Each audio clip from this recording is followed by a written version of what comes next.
Hola, hola. Hola. ¿Cómo Buenas están? tardes, Comic Con, ¿cómo estamos? ¿Cómo están pasando? Yo creo que están pasando mal, eso no, yo no vi nada. ¿De cómo están pasando? Mira, vamos al piano, vamos a Ross Marquand en la casa. Ross Marquand está ahí. Y es un tipo súper cool, lo vamos a pasar súper bien hoy en el Q&A. Recuerden que pueden hacer preguntas, yo voy a estar abajo con el micrófono, así que si quieren hacer preguntas a Ross Marquand, me llaman y yo le paso el micrófono. La vamos a pasar súper bien, ¿qué más podemos decir? Vamos a hacer buenas preguntas, mi gente. Si necesitan traducción, realmente no la van a necesitar, así que tranquilos, si no saben inglés, bregamos, no se Sí, preocupen. Ross entiende un poco español, así que si tú después te cómo hacer una pregunta en inglés, la puedes hacer en español entonces, como si estás cómodo. Nuestra invitación es que aprovechen que estás aquí, te hagan las preguntas, ¿sabes? Y que ustedes paren las preguntas tú con los acompañados. Pero y se nos olvidó presentarnos nosotros. Eso es muy cierto. Normal. Mi nombre es Pete, estoy con Punky y Watcher, somos los anfitriones del podcast oficial de Puerto Rico Comic Con, el Geekrican Pod, que transmitimos todos los martes a las 8 p.m. Y también tenemos el privilegio de ser los anfitriones de los Q&As del show, así que vamos a estar con ustedes todos los demás Q&As, vamos a estar nosotros con ustedes, así que nada, yo creo que... ¿Estamos ready? ¿Estamos ready? Vamos a llevar el micrófono a la... Sí, está duro.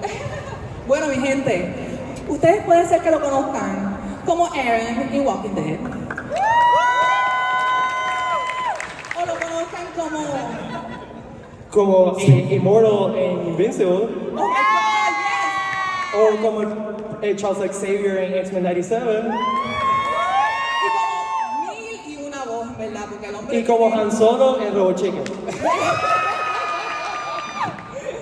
Bueno, mi gente, vamos a presentar a nuestra estrella de hoy, Con un súper aplauso vamos a dar la bienvenida. Ross Marquand. ¿Cómo estás? Hola, hola. ¿Qué tal? ¿Qué tal?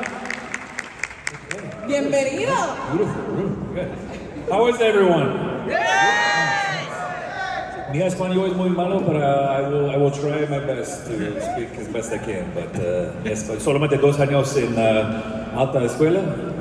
¿Cómo se dice? High school. High school. Escuela superior. Sí. Bueno, sí. Pero I will try. Yeah. No, for 2 years, your English is pretty good. So. Thanks. Yeah.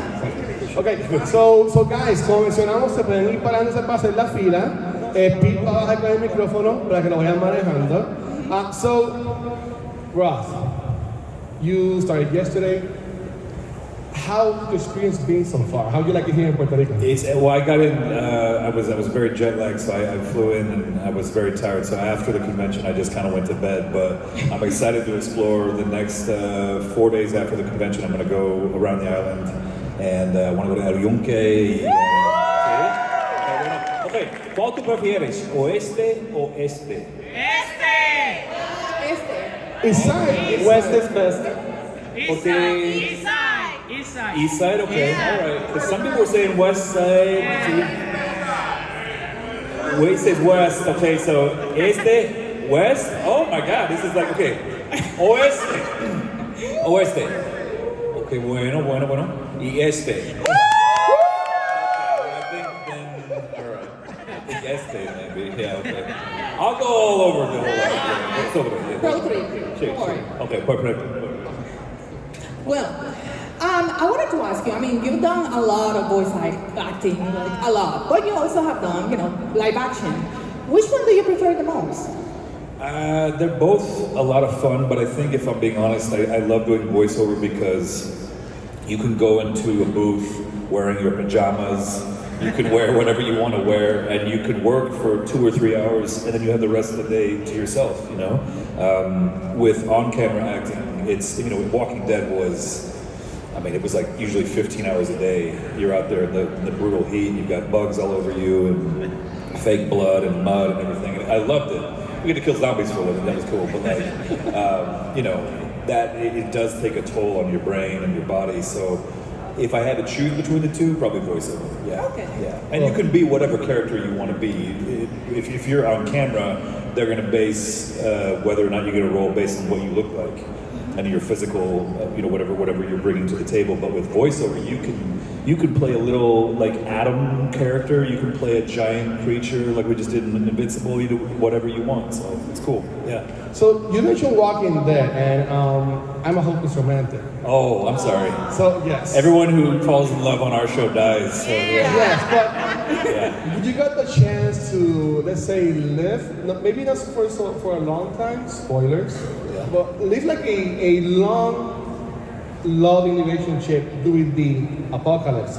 How was that for you to prepare for being in that serious relationship with Aaron and Eric? How do you handle that? It was great. I mean, the cool thing is Jordan, who played Eric, he came, he was a Blue Man. I don't know if you guys know Blue Man Group? Yeah. So like, he was a Blue, exactly, yeah. So he was a Blue Man for 10 years in Orlando, yeah, at Universal. So he would, basically, he would finish Blue Man at like 10 o'clock at night, see his wife and daughters, kiss them goodbye. He's like, Daddy's got to go to work in Atlanta. He would drive 6.5 hours from Orlando to Atlanta. Oh, wow. And then no sleep, never slept.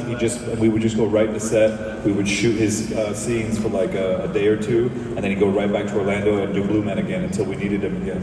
And he was the hardest working guy on that show. I mean, he never complained. And the cool thing is we created this amazing backstory for the two of us. We created the way we met in the Peace Corps and all this great stuff. So we had a lot of time to build up a backstory on the two of us, and I think it helped a lot, you know. No, it did, and it showed beautifully. So Thank you. yeah. Thank you. Seriously, yeah. And given the chance that you get, will you go back to killing zombies anytime soon? I think I should, right? Yeah. I mean, the spin-offs are doing really well. Yeah. Doing really well. They're getting well received and good praise and good numbers. So that AMC basically said if those do well, then they'll consider making other ones. And it seems like they're doing pretty great. So there's I mean, there's so many of us that survived, so I feel like they should. Cross his fingers. So you are one of the ones who lived then. I am. Still. Yeah. Oh, well, you got a mace for an arm. It's How was that? Because we friends, obviously from the comics, knew that, well, Rick lost his arm. He almost never did on the series. But you being one that was able to do that and having that awesome mallet, how was that for the action scenes and all that? It was amazing. I mean, like, it was, what a cool weapon to have, too, on your hand, just like a giant mace. But, like, there were two different versions. There was the rubber one for when I actually had to kill zombies. Because if I did hit someone, I didn't want to actually kill him, right? So there's a rubber one, a hard rubber one that I had to put my hand in there like this because it was so tiny. And they locked it in with a little coupler on the wrist. And there's screws all throughout your arm and, you know, ratcheted up with the leather straps. But the metal one, that was for like breaking doors and windows. You could actually kill somebody with that. Like that was a real, basically, it was all metal, you know, except for the middle portion of my hand. Yeah, it was like 15 pounds or so, not too bad. But like, you wear that all day long, 15 pounds is like, oh my God. You know, so it just kind of, this arm is longer than the right arm now. Seriously. It's like an inch shorter. I mean, it's longer. Yeah, so, kind of crazy, but yeah. Awesome. Yeah. Gente, si quieres preguntar, ahí está Bill en frente. We have a question here. You can do it, Superman. Yeah, get up. How does it feel to be officially part of the X-Men roster now? Yes! Giving voice to such an iconic character. Thank you. Like, listen, I was just telling them backstage, like, that show, the original X-Men, was the reason why I wanted to become an actor, because specifically Wolverine, I felt, because I got picked on a lot. I was like a kid I was an indoor kid, and I got, you know, bullied a lot. I had glasses and pimples and braces, and I was really skinny and into comic books and stuff. And I felt like Wolverine got me. I felt like this dude knows what it's like to be an outsider, to be an outcast. And I said, I want to do that when I'm older. And so to be 30 years later, able to work on one of my favorite shows as Charles Xavier, no less. Yes. Amazing. So it's like, I'm very grateful, and I don't know if all of you have seen the new X-Men, but it's incredible. Beautiful. Smashing it. Thank you. Like, it's getting all sorts of great records and ratings. So if you get a chance, X-Men '97. It's awesome. It's so good. Yeah, It so- is. and it gets progressively darker as the year goes on. Yes. So, yeah. You'll see. You'll see. Yeah. yeah. You've done a lot of Marvel characters Yeah, throughout yeah. the years. Is there any other superhero that you really want to do? Well, I said I wanted to play Moon Knight, but of course, Oh, somebody kind of beat me to Oscar that. beat me to the punch. Yeah, but I actually want to play a villain again. I want to play Omega Red because, like, if Oh, yeah, oh, so yeah. you guys know, yeah, like one of Wolverine's biggest foes, one of his biggest enemies, and like he has, it's not adamantium, it's a card. What is it? It's like some Russian version of the alloy. But he's got these, exactly, yeah, these like radioactive tentacles that can suck people's energy, and I'm like, that's what I want to do. So yeah, that'd be cool. Yeah, yeah. We have another question here. Cool. Hi, Ross. One question about the MCU. You play the Red Skull, and how difficult was to get the voice of that character, because it's really unique per se. Yeah, thank you. Well, so they originally asked me if I did a Hugo Weaving impression, who did the first Avenger. Of course, he was Red Skull in that. And I wasn't really sure what to say because Hugo Weaving's Australian, but he does mostly English, American, sometimes German, of course. And they said, well, it's like, think of like a German Hugo Weaving. And I said, are we talking about Red Skull? They're like, we can't say, it's a secret project. I'm like, okay. And they gave me a voice sample, and sure enough, it was from the first Avenger. And I was like, okay, I'll work on it. I sent it back in a few days, didn't hear anything for like a month, so I figured I didn't get it. And I didn't even know what it was, so I was like, whatever. And then I got the call, and they're like, hey, you got that Hugo Weaving voice match? And I was like, I have no idea what that is, because I'd forgotten about it. And then they said, well, they need you in Atlanta right now. I was in LA, so I flew out right away. And I got there, and it was a room kind of like this. And honestly, like the studio was very similar looking to this room. Oh, okay. And there's 100 and so people waiting for me, and I'm like, okay, this is, I don't know what this is, but this is pretty big, obviously. And they're putting the dots on my face, getting ready for the motion capture suit and everything. And the makeup guy goes, you don't know what we're working on doing. I'm like, they haven't told me anything. He's like, this is the new Avengers. And I was like, oh my God, what? So I went to the bathroom and I just freaked out. I was just like, I was like, I have to just like do some breathing. I was like, holy crap. And I said like, I'm gonna play Red Skull. They're like, yeah. I'm like, oh my God.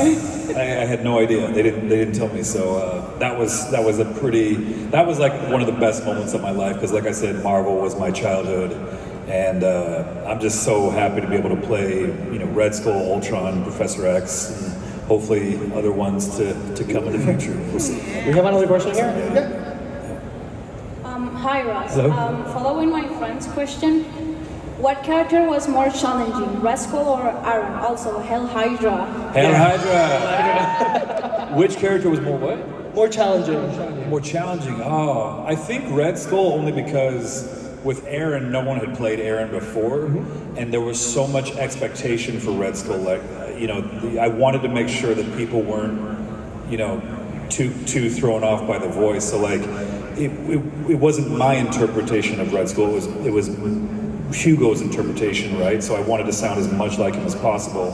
The funny thing is like, a lot of people come to my booth, they're like, why you got Red Skull on the tape? That wasn't you. And I was like, no, it was, I promise. Like, I played him, and they're like, no, that was the other guy. I was like, no, I promise. It's me, I promise. Yeah, I was like, I did it. But like, I also just like, as a fan of the character from when I was a kid too, like that's the oldest, he and Lex Luthor are the two oldest supervillains in the history of comic books, right? So they came out within a year of each other, like 1938, 1939. And so there's so much expectation and so much, I guess, like fandom surrounding this guy. Like there's like a lot of enthusiasm, and a lot of people think he should be played this way, he should be played this way. And so I was very nervous about how am I going to convey this guy who's been on Vormir for 80 years. He can fly now, he's broken by his own ambition. So like, it was a marriage of Hugo's performance from the first Avenger while also making him a darker, more kind of saddened character. So the Russo brothers told me to like combine Hugo's Red Skull with Yoda from Star Wars. And I was like, yes. And they're like, no. not sounding like Yoda, but like a creature that had been cursed with infinite knowledge about the entire universe and had lived for way longer than he should have. So that's what I try to do with the character. So yeah, Awesome. yeah, thank you. Nice ears, by the way. Let's go. Héctor, Mucho gusto. Joto, like you said before, you liked the shows that they were like a dark material. So I thought about for a second that it was my childhood as well, things that it was dark, including, if it doesn't count, gargoyles. So it's something so dark like that, what voice could it be interpreted as something, as a character that is dark, whether it is good or bad? Oof. That is a good question. So it's funny you mentioned gargoyles because I met Keith David a few months ago, who's the voice of the main gargoyle, Goliath. Thank you. Yeah. So and he has that beautiful voice, you know, that just like gargoyles, no, you know, like that. Oh my gosh, like his voice is the most incredible voice ever, probably. And he was also in this movie with Rowdy Piper, They Live. So that's funny you mentioned that. I think, you know, like Xavier has, if he were a bad guy, he'd actually have a voice that lends itself to darkness too, right? So like, it really just kind of depends on your energy you put into it and the meaning behind the script. Because like even Red Skull, he has a very sort of calming. It's like, yes, how are you, Captain Rogers? It is my curse to know all who travel here. You know, like, there's actually something kind of calm and pleasant about that. Thank you. I'm away when you're like, oh my God. Yeah. But it's like, it kind of depends on the writing, right? Like, it's just the tone and the writing of the script, and you just have to interpret that however you see fit. So, yeah. I was going to ask you, sorry. Do you like impersonating a lot of celebrities? Yes. Yeah. Have you ever gotten like any feedback from any of them, and have you gotten like starstruck? I've had a few, but I met Matthew McConaughey briefly like 10 years ago, and I was like, my buddy was like, dude, you got to do your impression for him. He's like, oh no. I was like, no, I don't really want to. I was like, no. He's like, no, let's hear it, man. I was like, that's cool. You just want a true detective. That's all right, man. That's all right. And he was like, that's funny, man. Yeah, keep it up, all right. I was like, okay. And then I do a lot of Donald Trump, of course, because of course he's been down here. Everybody, you know, he loves Puerto Rico. It's a great island. One of the best islands in America, believe me, okay? The most beautiful, they got the most paper towels, believe me, okay? Go soon, yeah, I mean, like, that was messed up.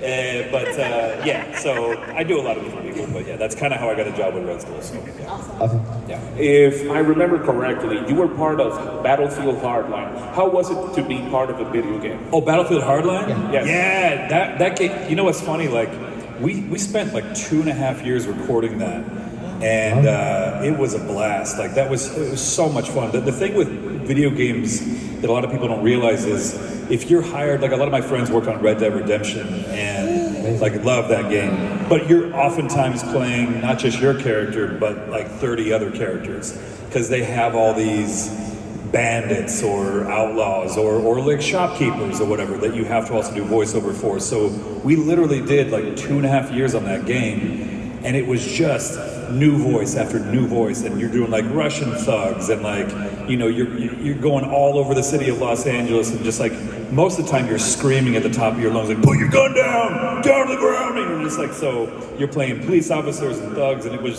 was so much fun to do. But I hope I get to do more, because Battlefield, that whole series, is one of my favorites, honestly. So yeah, perfect. Yeah.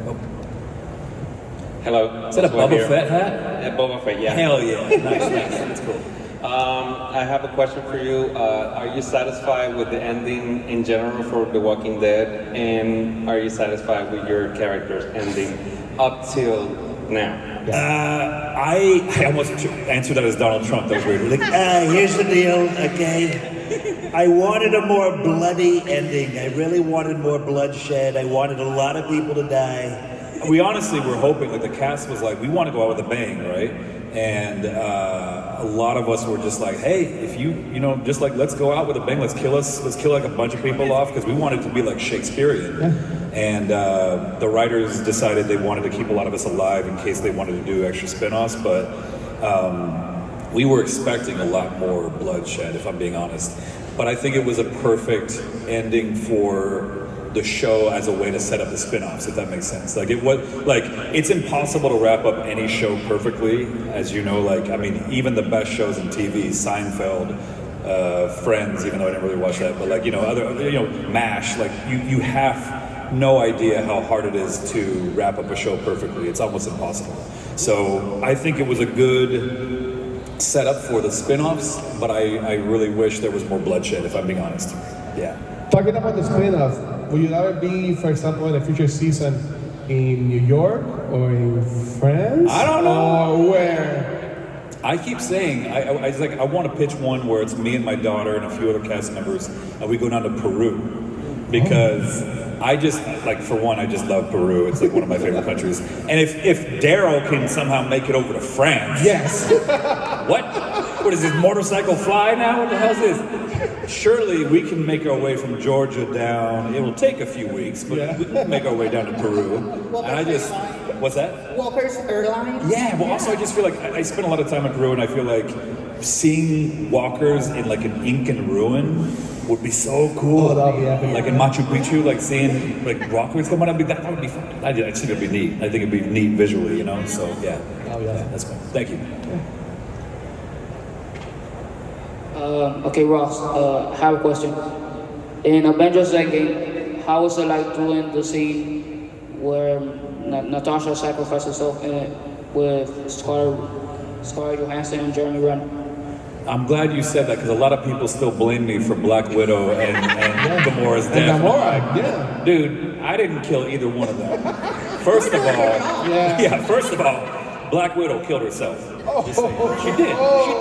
Well, she did. And then Gamora, obviously Thanos threw her off the cliff, so like that wasn't me either. My job as the information. Exactly. Yeah, I'm the information guy. Like I'm the guy that says the NPC. Yeah, I'm the NPC, right? I'm just like, hey, here's some exposition. If you want to get the stone, this is what you got to do. So I didn't technically kill either one of them. Just saying. But it was crazy. I mean, like I remember reading that script and being like, oh damn, like, because they only give you the pages of the scenes you're in. Only like 6 or 7 of the original Avengers cast got the full script, but most people were just given the pages they were in because they were so worried about leaks.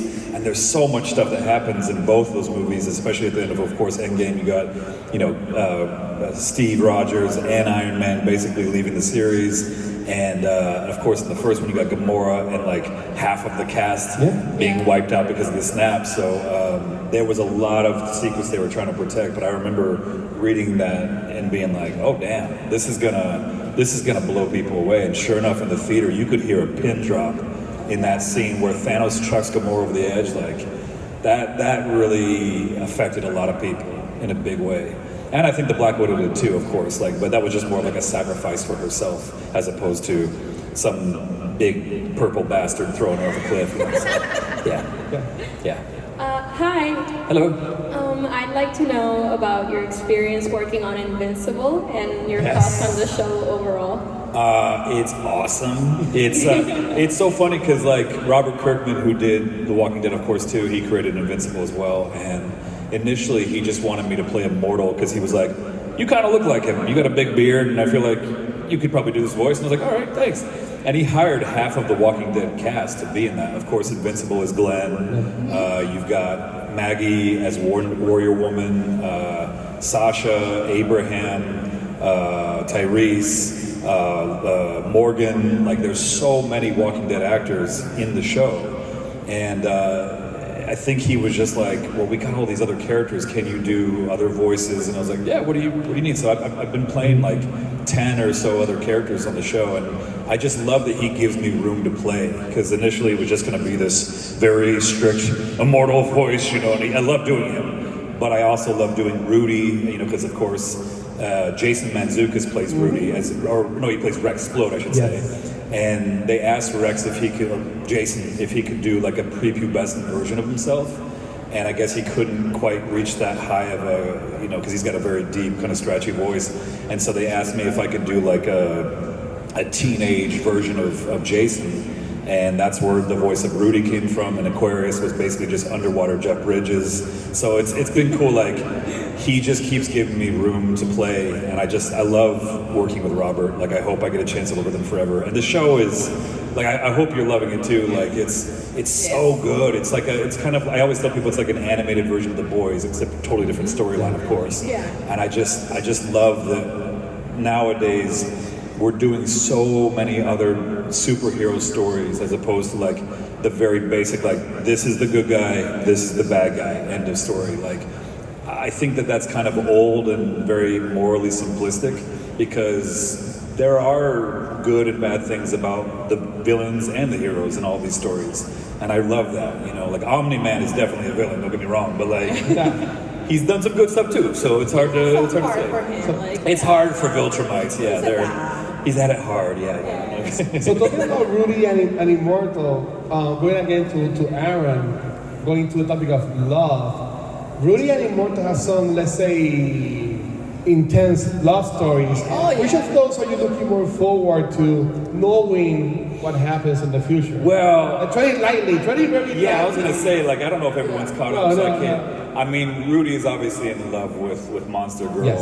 and I hope this isn't too much of a spoiler, but Immortal's in love with Kate, Duplicate. Yes. And for a lot of you who haven't seen all the series, I'm not gonna say anything, because a lot of crazy stuff happens this year. The episode was so crazy. Oh, dude, you talking about the... Yes. Yeah, everything just went so bad. Yeah, everything, and everyone's just dying left and right. It's like, it's so, but I think that's what I love about Robert, because he's not afraid to kill your favorite characters. Like Game of Thrones. Yeah. They're dropping your favorite characters left and right, like the Red Wedding and all that. They're like, oh my God. Like, you couldn't believe that episode when you watch it for the first time. And I love that he's always ramping up the stakes on our show. So it's great. Yeah. Great question. Thank you. Hey, Ross. Hello. I had a question. So, what was your reaction to when you heard that you were going to get killed off in The Walking Dead? Did I they don't tell know. you? I couldn't tell you. I didn't get that call. But yeah, no. They How would you have handled it? Oh, how would I have handled it? I think, you know, if I had gotten that call, I think I would have said, "Hey, cool. Just give me a good death." I mean, that's all we can hope for, right? Is just that you have a meaningful time on the show and you have a meaningful death. I think Jesus got one of the coolest deaths. That was so recent. Like, I mean, it just kind of came out of nowhere, right? Yes. And like, I hope you're all caught up. That was like 5-6 years ago. Sorry. It was Holy Week, man. Right. Well, he'll come back then. He'll come back. He'll come back tomorrow. It's okay. No, todo está bien. Todo está bien. Jesus he's fine. He's fine. But yeah, no, that was like a surprising but also really cool death, I think, because he handled it so beautifully. Like, you know. Anyway, you don't understand. You don't understand. No worries. Oh, get on. More questions? You got one? Hey, nice. We have a question here. Okay, so last year we had actor strike because of AI, and we have seen AI being more used in movies recently. How, being a voice actor, how do you feel threatened by the use of AI in films and in TV and video games? That's I'm so glad you brought that up, because I feel like not enough people are talking about how scary AI is. Everyone's losing their mind and they're like, this is so cool, you can do this and this with AI. And don't get me wrong, AI is incredible and it's going to be the wave of the future for so many industries. But if we don't keep it in check and regulate it across the globe, we are all in for a big heap of trouble, because every industry, not just acting and voiceover, you name it, is going to be affected by this, and they're going to start replacing humans left and right. And I think we all got to stand up and say no. We have to say absolutely not, because you know there's nothing to gain from a computer doing a job that a human could do.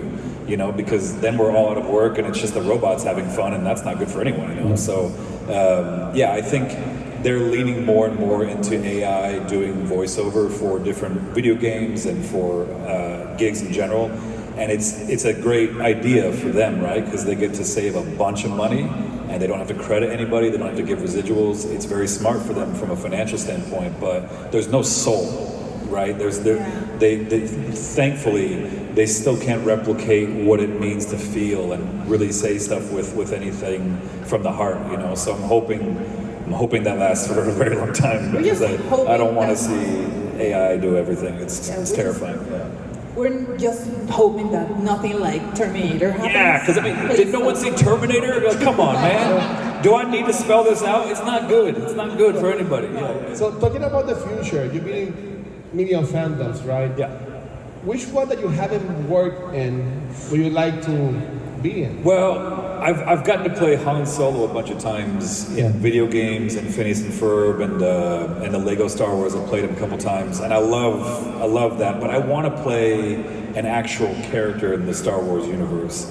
You know, because I don't know. Like for me, like that's Star Wars and Marvel were my childhood. You know, so if I get to play in that world, I'd be a happy man. You know, I mean, I'm already happy, but like a Jedi or a Sith? No, Sith.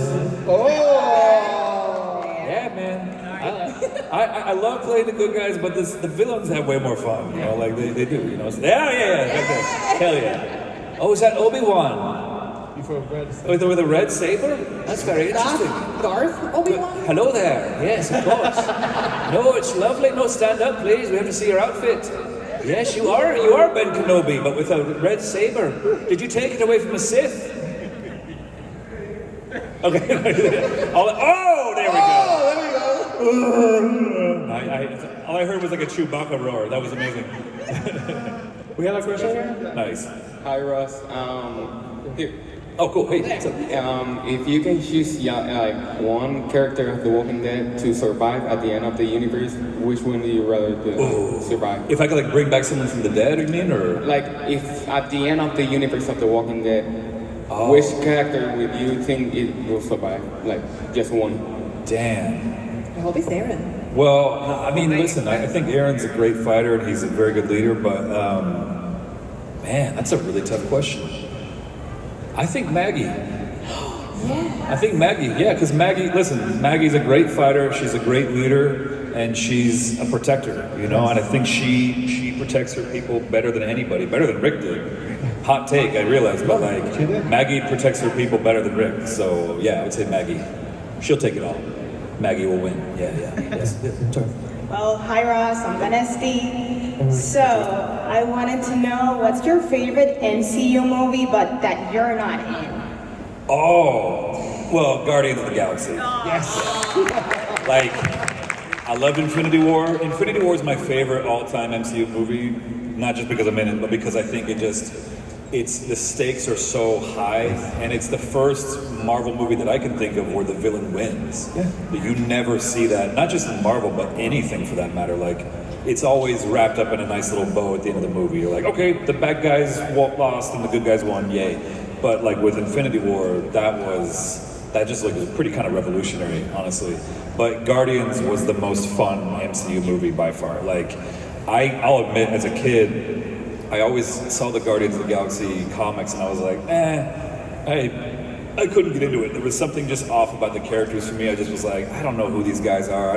There's a tree and there's a raccoon. I'm like, I don't care about it. But it's just talking tree. Well, true, but with one word, you're right. Vin Diesel has made so much money from one word. He's like, I am Groot. Like, damn. How much money did you make for that? That's 3 words. It was like, okay, man, good for you.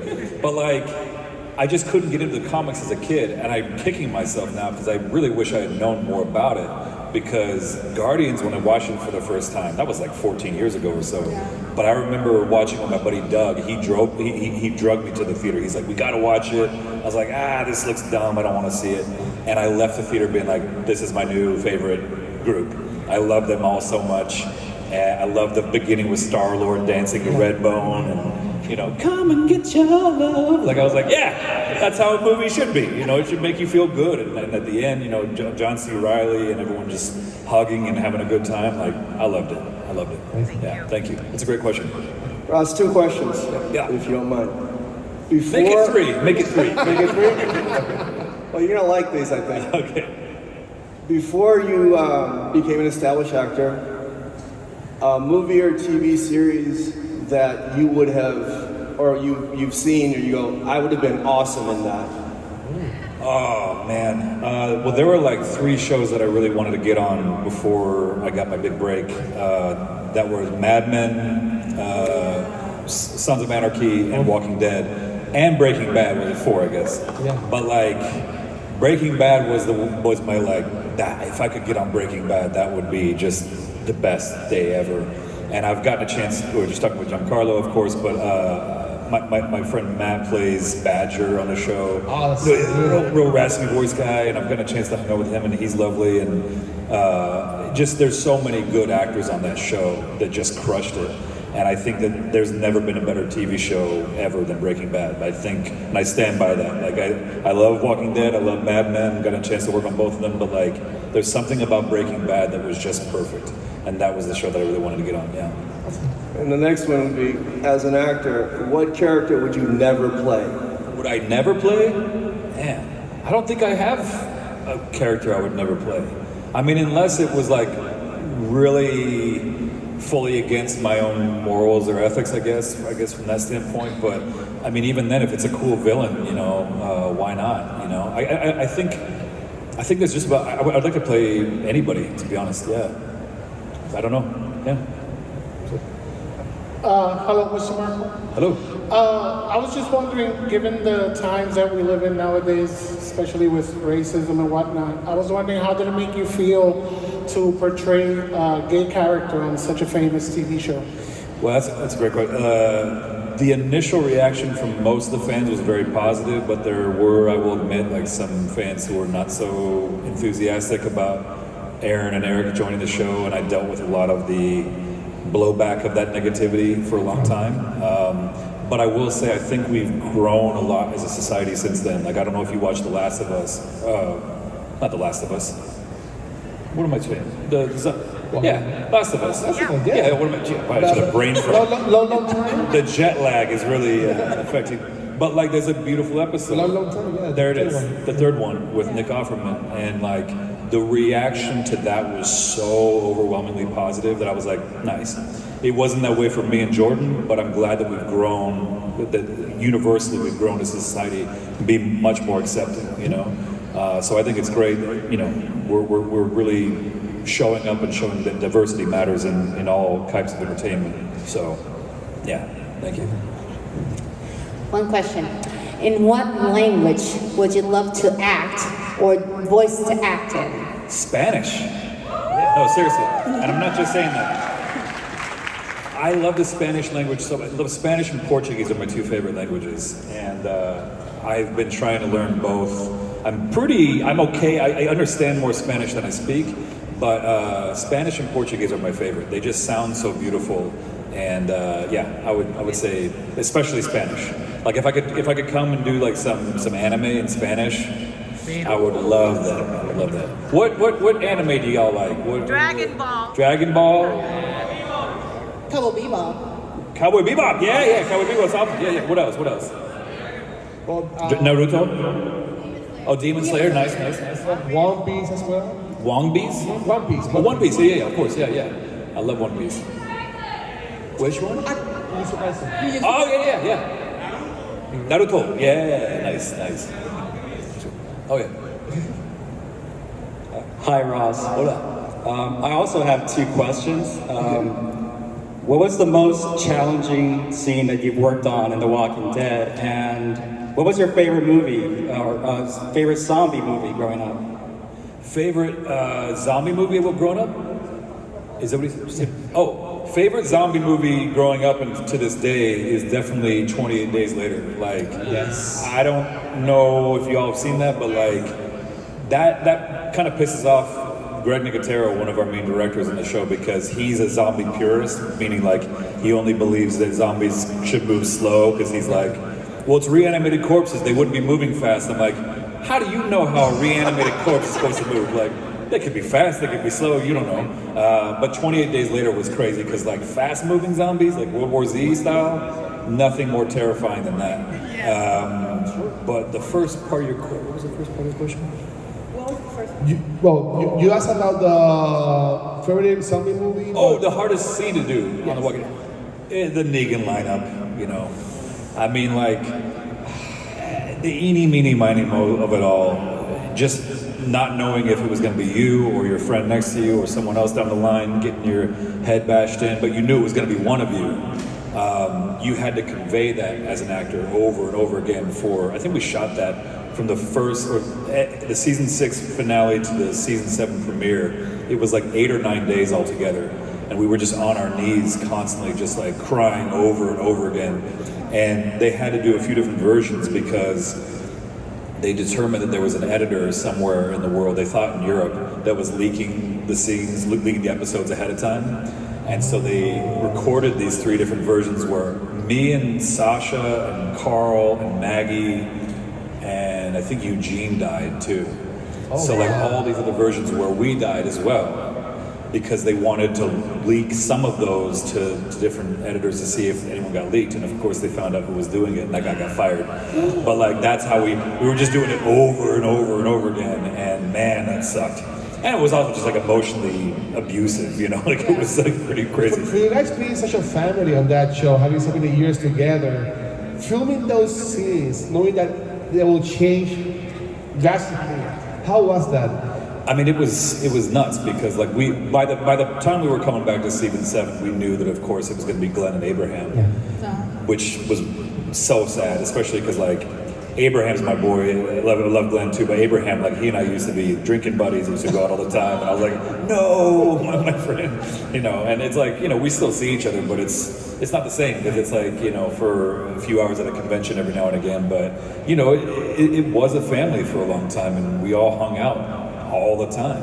And when you lose a family member, it's like, oh man, it's like working at a job, and you know your favorite coworker all of a sudden is like, hey, I got a new job, I gotta bounce. And you're like, what? No, you're my bathroom break buddy. You know, you're like, we used to go smoke cigarettes outside. Like, no, you know. So anyway, yeah. Hi. Other than Red Skull, if you got the chance to like play another character in the MCU, could be hero, villain, anybody, who would you play? Well, I did say Omega Red, but I'm glad you asked again because there's a character named Slapstick who was in Deadpool a lot. He was literally like a cartoon within a cartoon. So there's this comic book writer who draws this character who has this giant mallet like Harlequin, and he's indestructible. Like he's like Deadpool, you can't kill him, right? And he goes around with Deadpool a lot. He has this like crazy purple hair and like kind of like Sideshow Bob. Yeah, and like he looks insane, and he is. And I just feel like bringing a voice to that would be a lot of fun. Yeah. So maybe the next Deadpool. We'll see. We'll see. Yeah. Hi, Ross. Hello. So I have a question. How did it feel like to be part of the cast on Doctor Strange Multiverse of Madness? It was amazing, especially because Sam Raimi is one of my favorite directors, and getting a chance to be coached by him was just like, dude, like the guy. I mean, he revolutionized cinema in so many ways with camera angles and you know how he shoots his movies. Obviously, Army of Darkness, Evil Dead. Like, he's a genius, you know. My only regret with that was my scenes got cut down big time because of money and time. So there was a scene where Scarlet Witch basically comes into the Illuminati's headquarters, and she's killing everyone, right? And there's a protocol that comes over and it says like all Ultron sentries report to the Bay or whatever. And there's like 50 of us running. You'll see that scene where like we run into a room and you see all this smoke and stuff. Well, there was supposed to be a massive battle between 50 Ultron sentries taking down Scarlet Witch, and it looks like we've got her. Like we've created a ball around her, and we're crushing her body. Like she's literally being crushed in this moment, and at the last second she does this energy blast and blows us all away. But like that was this amazing scene that we did all these different, you know, efforts for and voices for, and then it got cut because of time. But I was like, oh man, it was amazing, and I hope maybe someday they'll release the loose animation for that because it was pretty epic, you know. Yeah. Hi Ross, good afternoon. Have you ever done a stunt? If so, how dangerous was? Have ever? Can you repeat it? ¿Lo puedes decir en español también? Yeah, he wants to know, have you ever done a stunt and how dangerous was that stunt? Oh yeah. I mean, I didn't really have I had a stunt double 1 or 2 times for The Walking Dead, but the rest of the time that's just us. Yeah, like so. They were trying to save money probably, but I mean, honestly, we've done a bunch of crazy stunts on that, but the wildest was on the horses. Because they basically told us at the beginning of season 9, you're going to be on horses pretty much the next few seasons. And I was like, cool, I've never been on a horse. How do we do that? And they were like, you'll figure it out. And keep in mind, I've got one arm in the glove, so I couldn't use this to steer. So I'm steering with these 2 fingers. I've never been on a horse before, and I'm supposed to be chopping down walkers with a sword on the other hand. So I'm basically like steering with my knees and doing all this. And luckily they had a stunt guy for that day, but for a lot of it, I was just doing it as best I could, and that was really crazy. But the stunt that messed me up the most, we were chasing after Alpha in this scene where she's running through the woods, and the Georgia terrain is like all over the place. I mean, it's like hilly, but there's also just a lot of like potholes. And we were all running full blast. And I was behind Carol, and Jerry was behind me, and I hit this divot, and I popped my knee out of socket. Like it went, you heard it, like go like this. And Cooper, Jerry, afterwards was like, did you just blow out your knee? I was like, yep, you heard it. He's like, you should tell someone. I was like, no, I got like one more take in me. And then like I told the medic, and she was like, are you sure? I was like, yeah. And she just kind of like rolled it back. But we had one more take of that, and I was like, I'm out. I can't do it. I was like, and I still haven't gotten it fixed. It's been 5 years, because right after that, the pandemic happened. I didn't want to be in a hospital, so I still got to get that fixed. I'm glad you brought that up. Thank you for reminding me. You should start making an appointment. I should probably get an appointment after for that. vacation. Yeah, I should probably do that. I should fix that. Yeah, thank you. Hi, Ross. Welcome to Puerto Rico. It's a simple question. What new project that you can talk about? Are you in like a video game and a movie? New project that you can talk about. Okay, because that's the tricky part, is that the things I want to tell you about, I can't tell you about, but I'm just grateful that I can talk about Invincible and X-Men now, because I really feel like those 2 shows are going to be the thing that everyone's talking about for the next few years. Like, it's, it's so cool what both of them are doing with the superhero genre. And, I can't talk about that either. Well, IMDb says that you have an upcoming project named Avenging Justice. Oh, yeah. That's a huge cast of amazing voice actors as well. So Yeah. Can you say something about it? I can't say anything about that, but I can say something about, I can't even talk about that. That is the thing. They make you sign these contracts that like, they'll take your firstborn child if you say anything, so I'm like... It's 9% of you right now. Yeah, I will say like, definitely check out X-Men and Invincible if you haven't yet, but those are... It's pretty. Yes, but I can't talk about it. I'm so sorry. But like, those 2, check those out, yeah. Maybe next time I'm here I can talk about that, yeah. Do it soon, Yeah, for sure. Welcome to the island. Thank you. Hope you enjoy your stay. Fun fact, I was born in Atlanta, Georgia. So. Oh, you born in Atlanta? Yeah. Where? Fulton. Yeah. That's good. Yeah. So now they used to call it the Peach State. Now it's called the Walking Dead State because that's true. That's true. Yeah. So it's true. Sorry about that. No, I mean, things change for the better or the worse. Have you ever had dreams or nightmares of any movie or that you've done? Honestly, the first few weeks of The Walking Dead, I had the weirdest nightmares, but it wasn't like scary. It was more trippy because, you meet the walkers and they're real people. Obviously, these are like real extras working underneath. There's not amazing. They're not robots. They're real people, and you get to know them pretty well. And so the dreams were, the zombies talking to me about like really weird, mundane things, and just like sitting around a table like the Last Supper, and just being like, what the hell is this dream? So like for a while it got in my head big time, but after that, you kind of get used to it and you're desensitized, so yeah. No nightmares? After that, not really. I mean, I have nightmares about other things, but not really about The Walking They were Dead. like, how is your day? Yeah, exactly. Yeah, it was exactly like this. Yeah. I mean, the makeup in that show was really insane. The best. At first, in the show, during the show, did you get like kind of freak out when you were in character playing with them? Yeah, well, I mean, that's the thing. Like, you nailed it on the head. Like, that's the best makeup team in the business. Like, K&B, who does the makeup effects for that show, they're the best. They get hired out by literally every big name. Quentin Tarantino, Martin Scorsese, all the biggest directors in the business hire them to do their makeup because they know they're the best. So it's really, easy to act with a zombie because you like, that looks like a dead corpse, So we loved working with those makeup artists. They were great. And I got a chance, of course, to have my arm all messed up when the log rolled on it. That was cool. So yeah, it's neat. We only have a couple of minutes for a couple of more questions. Okay, cool. So I'm gonna go here and there. Cool. Hi Ross. Hello. I wanted to know, what is your favorite classic movie? By classic I mean 1990s to early 2000s. So that's classic? Oh my God. Next question. That one was deep. Whoa. My feelings. Of my heart.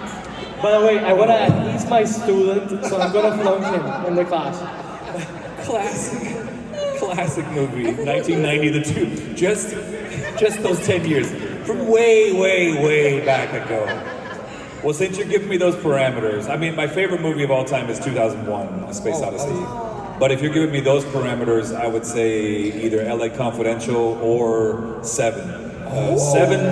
Seven's probably one of the most psychologically messed up movies I've ever seen. So, and Silence of the Lambs too. But yeah, What's in the box? What's in the box? Oh, yeah. Hey, Negan, how you doing? Oh, hell yeah! Let me see the lean. You gotta do the lean. Oh, yeah. That's what I'm bumping about. You got your pee pants on. You got your poo pants on. All right. Nice. Oye, la pregunta la voy a hacer en español. No. You have to do as Negan. Yeah. Sí. Lo siento, no está bien. No me sale la voz de Negan en español. Ok, como yo te conté en el de los autógrafos, yo estoy escribiendo un libro y pues quiero cuando saque el libro como promocionarlo con una animación del libro tipo trailer. Entonces, yo estoy literalmente dirigiendo la animación y el voice acting.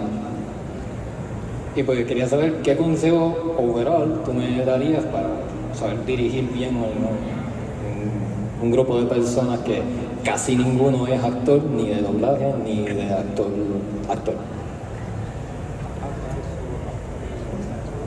Yeah, I would just say the nice thing is that nowadays with YouTube and TikTok, it might get banned in this country, but we'll see. But you have so many ways of getting your work out there, so don't be afraid to put your stuff out there as much as possible and stretch your voice. I would just say try to do the lowest lows and the highest highs and everything in between. Try doing different accents, try doing different languages. Different languages helps a lot too. And just don't be afraid to fail, because that's where you learn the best. There's a great quote, George Clooney was just saying this thing in an interview where he's like, you don't learn anything from success, you really don't. You learn from failure over and over and over again. So even though there's never been more competition in the world literally ever before, because everyone wants to do voice acting and acting, there's never been a better opportunity for your stuff to get out there, because you got YouTube, you got Instagram, you got all the social media, TikTok and all this, so you can get discovered a lot easier. Whether you're a cosplayer, a voice actor, whatever, there's ways for you to get your stuff out there in a way that just wasn't there 20 years ago. And now you can. Look at Justin Bieber. We only know who Justin Bieber is because of YouTube, right? So just stretch your voice as much as possible. And if you keep doing it consistently and at a high quality, people will notice and you'll get discovered, I guarantee you, yeah. I think we can do one last question, just one. And buena suerte para ti. Hey, real quick. When you go to UK, you better go on bare feet. Do not go anything like slippers because when it gets wet, you get slipped by the feet. So be careful when you step in it because it has sharp rocks. Whether the ocean is good or bad, be careful also to swim there because it's definitely the best place you'll be there. So second, by Star Wars, like you said, by being a Sith, you could do Darth Revan. Oh, Darth who? And That's what everyone keeps telling me about Revan. Actually, I need to read more about him because I don't know a lot about Revan. He's anonymous. You can pick any kind of character of humor. You can be a comedian. You can be anonymous. You can be like Black Door on The Boys. He has no character whatsoever. He just sit there and be quiet. Because he was Jedi and Sith, right? Yeah. I've heard good things about him. Yeah. So the third one, Murphy, I don't know what middle name, I forgot accidentally. He played as the mob leader of the Pinky Blinders. And so is the director who directed, as you said, 28 days later, weeks later. The horror, it's good, but had like flaws between the script. And you can be in, they're planning on doing a reboot. They're doing 28 years later now. Oh, for real? Yeah, it's a production. I would do that. Yeah, thank you for letting me know. In my personal opinion, they should start with like a mini series between like how good it can be if it gets good, and then you can do a movie about it. Like starting with the comics. Like there are two different versions of comics. The one that starts with everything before it happens, like in Chernobyl, like it tells everything before it happens, like zigzag between the future past. And the other version is with Selena survives after the first movie. What happens to her? She goes to between the North or South Pole, and they ask her to bring a group that has no experience of whatsoever what happened in there to take a journey through there, like in Jurassic Park. Oh wow! This is gonna be I think we need to hire you. You know your stuff. Yes. No, seriously, you know your stuff, so we got to hire you as a contributor to the writing staff, man. That's amazing. Dang. Thank you. That's great. That's great. Thank you so much for being here. Thank you for having me. Gracias a todo el mundo por estar por acá, ¿no? Ross Marquand. Gracias. Gracias. Oh, I got my water. Shit, sorry. It's okay. Gracias de mi agua. Thank you.